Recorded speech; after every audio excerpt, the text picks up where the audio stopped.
Olá, muito boa noite. O Além da Notícia está no ar. E hoje a gente fala sobre um tema que está na pauta do dia, a ficha limpa.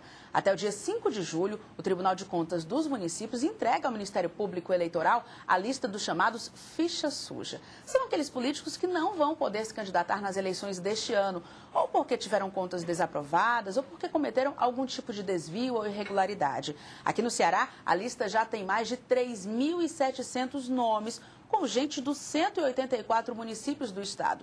Isso significa polêmica à vista, com muita reclamação e uma guerra de liminares já anunciada. E para falar sobre este assunto, nós recebemos aqui nos nossos estúdios o presidente do TCM, Manuel Veras, e o procurador regional eleitoral, Márcio Torres. Primeiro, muito obrigada pela presença dos senhores aqui. E, presidente, como é que é feita essa lista? São 3.700 nomes, mais de 3.700, é uma novidade que a gente está falando já hoje aqui, né? Como é que é feito? Quem é que está nessa lista? Bom, boa noite.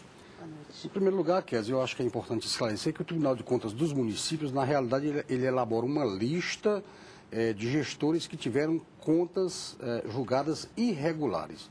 Ou seja, essa denominação que comumente se dá de ficha suja, não é a competência do tribunal definir essa questão. Que usa é mais algo que é utilizado e que, naturalmente, o tribunal não utiliza essa expressão da maneira corriqueiramente as pessoas têm utilizado. Nós, por responsabilidade, temos que encaminhar à Procuradoria Eleitoral, até o dia 5 de julho, a relação de todos os gestores que tiveram contas julgadas irregulares pelo tribunal ou, no caso dos prefeitos, aqueles que tiveram contas julgadas irregulares pelas câmaras municipais. Nós estamos elaborando esse documento, é um documento muito trabalhoso, como você mesmo disse, são aproximadamente 3.700 nomes, mas que envolvem possivelmente mais de 9.000 processos, porque alguns gestores têm contas e atos julgados irregulares mais de uma vez. E tudo isso haverá de constar na relação. Quando a gente fala dessas contas, compreende qual período? Bom, é o período que vai do dia 5 de julho retroagindo a 8 anos, conforme prevê a lei. E tem gente dos 184 municípios? Eu acredito que sim. É uma pergunta que foi feita anteriormente, mas tem. Dos 184 tem. Evidentemente que alguns municípios têm em maior número. Tem situações de gestores que estão em mais de um município, ou seja, por onde passaram, deixaram a sua marca. E, naturalmente, nós temos que encaminhar, estamos tendo todo o cuidado para não cometer injustiça com as pessoas. Por isso que a checagem ela precisa ser feita com muito critério. Nós criamos uma espécie de grupo de trabalho lá no tribunal, através da secretaria, que é o órgão que tradicionalmente já trata dessa questão, mas de pessoas muito responsáveis que estão todos os dias checando todos esses dados para que nós evitemos qualquer tipo de equívoco nessa relação. Doutor Márcio, de posse dessas informações, como é que o Ministério Público, como é que a Procuradoria vai trabalhar? Recebe a lista do TCM e aí, o que é que acontece? Bem, a partir da lista entregue pelo TCM, os promotores eleitorais irão fazer a checagem entre as candidaturas postas a registro na Justiça Eleitoral e os nomes constantes nas listas. E uma vez que haja o encontro daquele nome do candidato como alguém que tenha tido contas desaprovadas, o promotor vai verificar se é o caso ou não de, naquela hipótese específica, suscitar a inelegibilidade do candidato. Porque, como o doutor Manuel Veras disse, nem todos que estão na lista são inelegíveis. Para a Justiça Eleitoral, por conta da lei da ficha limpa, somente são inelegíveis aqueles que tiveram contas desaprovadas por irregularidades insanáveis e que constituam também ato de improbidade administrativa. Então, o exame do caso concreto, mediante análise do acórdão do TCM, onde vai ter a descrição da conduta que gerou a desaprovação das contas, é que fará com que o promotor tenha material para arguir naquela hipótese que o candidato não é elegível. Presidente, agora tem uma novidade também esse ano, que a lista ela vai ser dividida em três sublistas, digamos assim, né? Quem tem nota de improbidade, como é que vai ser essa divisão? Na realidade, nós estamos tratando de maneira diferente no âmbito do tribunal essa questão apenas para efeito de divulgação. É meramente uma divisão didática. Nós temos as contas de governo, temos as contas de gestão divididas naqueles em que o tribunal supostamente indicou, em tese, ato de improbidade e a outra situação em que não indicou. Mas eu acho que o doutor Márcio explicou muito bem. Esta relação, essa divisão, ela é uma divisão didática. Caberá à Justiça Eleitoral definir a questão da inexigibilidade, sobretudo em relação à questão do dolo, a questão da irregularidade insanável, até porque, é importante que se diga, a grande maioria dos julgados do tribunal não indicavam essa questão do dolo, porque a lei anterior não exigia, né? Então, como se está retroagindo há 8 anos atrás, quer dizer, os julgados anteriores, praticamente, eles não definiam essa questão da indicação do dolo.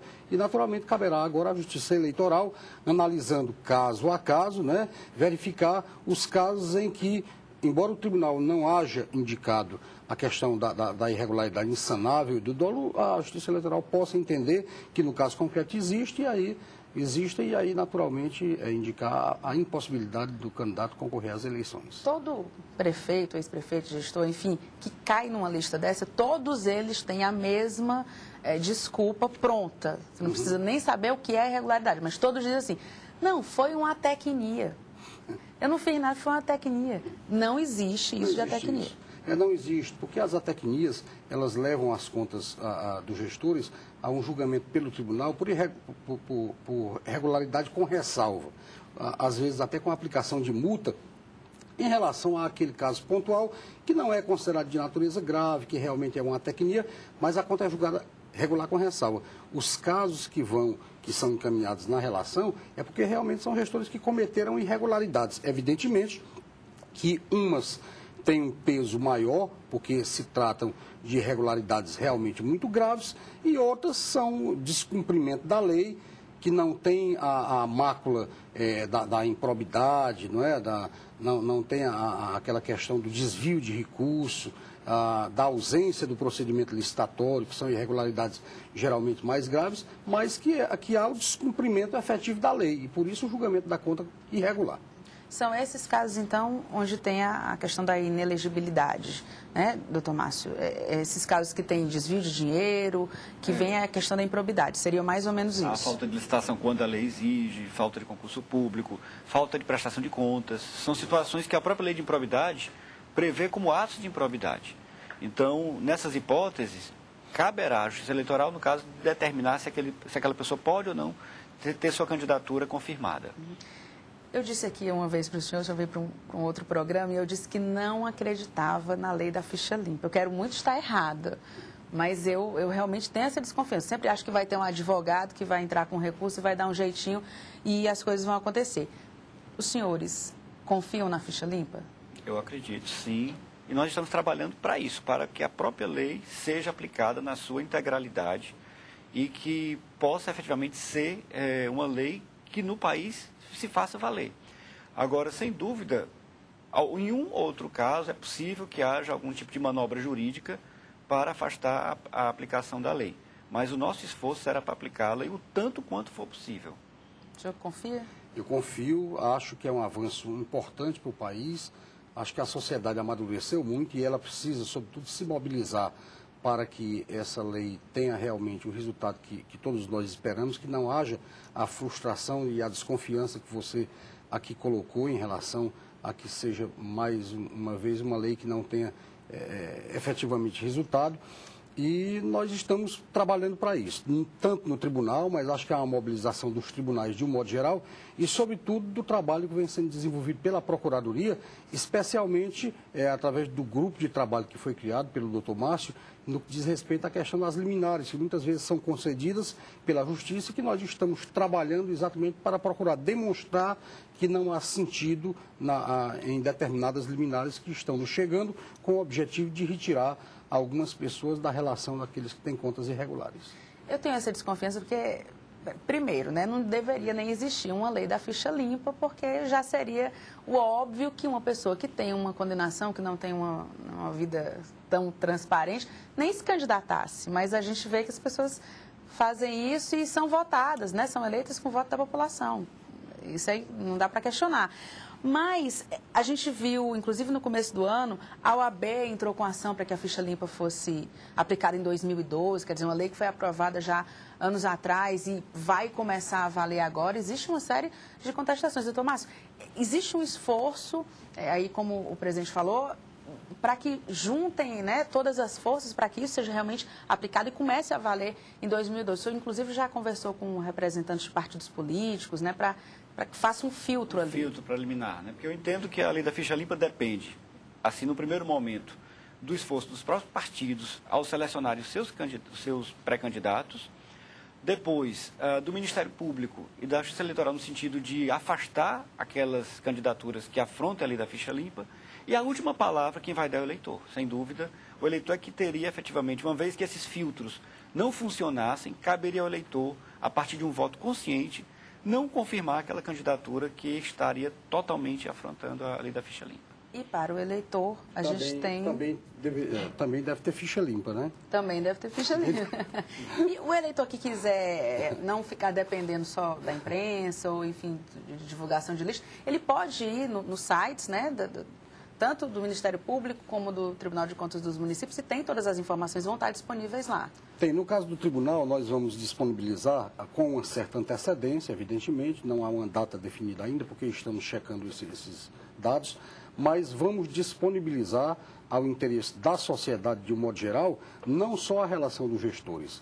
Quando você entrar no site do tribunal, que identificar ou por nome ou por município, você saberá exatamente qual é o número do processo em que o cidadão foi condenado, você terá acesso a todos os acórdãos relativos àquele processo, de tal maneira que é uma coisa assim absolutamente transparente e que o cidadão, inclusive, pode checar através do portal, mesmo na possibilidade daqueles que não se enquadrem na lei para efeito de inegibilidade, porque às vezes não é caracterizado o ato doloso, mas o cidadão verifica o seguinte: olha, esse aqui tem 10 contas irregulares.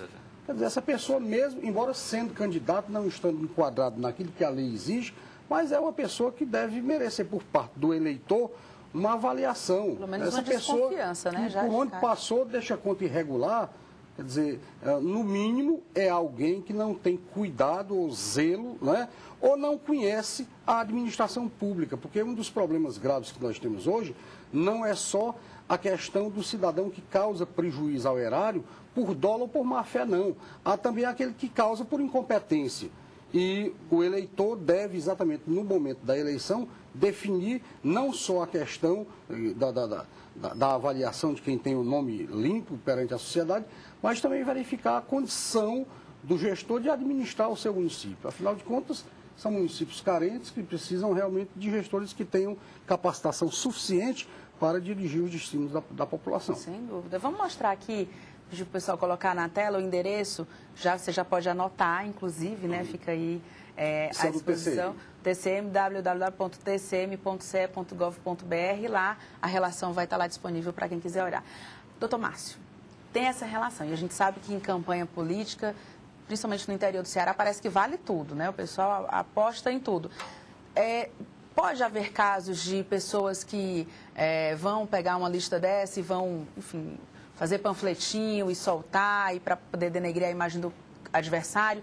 O Ministério Público também tem que ficar atento a isso? Com certeza. Na verdade, esses panfletos, eles não são admitidos quando eles são apócrifos, quer dizer, quando não tem uma origem, porque qualquer propaganda eleitoral tem que ter a identificação do candidato, o CNPJ de sua campanha eleitoral, e eles não podem conter dados inverídicos, não podem levar o eleitor a erro. Mas, não sendo essa hipótese, o panfleto ele apenas vai dar informação à sociedade acerca de uma situação que é uma situação pública e que já está divulgada no próprio site do TCM. Aquele exagerozinho a mais, aquele molhinho É que pode, na verdade, caracterizar até, na hipótese de haver uma propaganda inverídica, até crime eleitoral Eu acho que é importante a gente situar também a sociedade em relação não só à questão da lista dos tribunais de contas.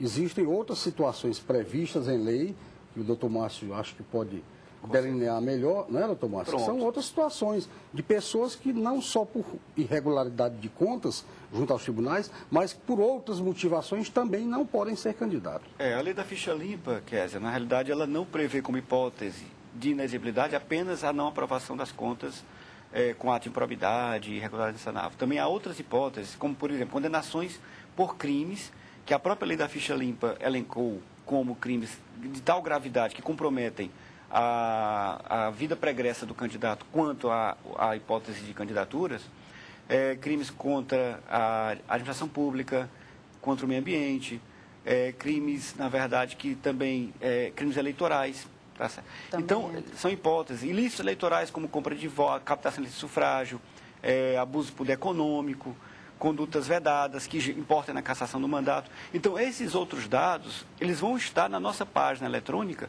porque estamos formando um grande banco de dados. Página, o endereço, www.prce.mpf.gov.br, também pode anotar aí, já ficar atento para ir procurando. Vamos dar um intervalozinho, mas eu quero voltar a falar dessa questão da ficha, inclusive do Ministério Público. Você que está em casa, não sai daí, porque Além da Notícia volta já já e a gente continua falando sobre ficha limpa. Até já.